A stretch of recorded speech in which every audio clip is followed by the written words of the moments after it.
The US President Donald Trump has unveiled new measures to tackle the country's drugs problem, and in particular the opioid addiction crisis. Among the measures is more federal funding for developing non-addictive painkillers. He also says the Department of Justice will look into taking action against some major drugs companies to address overprescription. And that toughness includes the death penalty.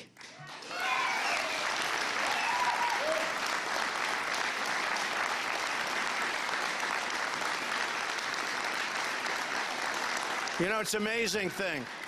Some of these drug dealers will kill thousands of people during their lifetime. Thousands of people. And destroy many more lives than that.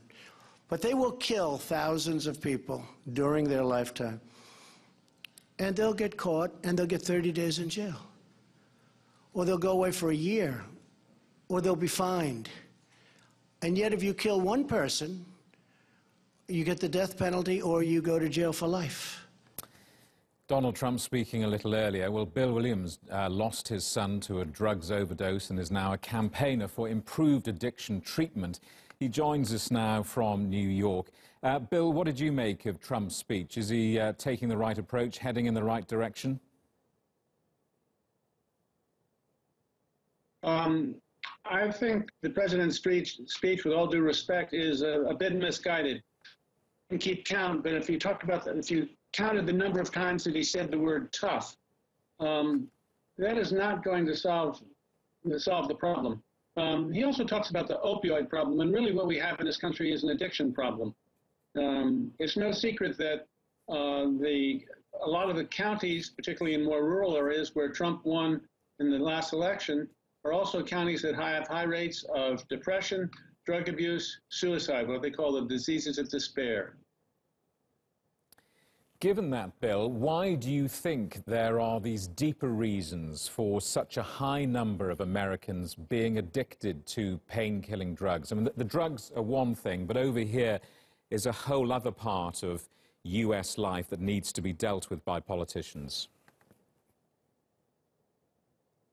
Well, precisely, particularly in rural areas. I don't have all the answers, but I don't think we're looking at all the answers.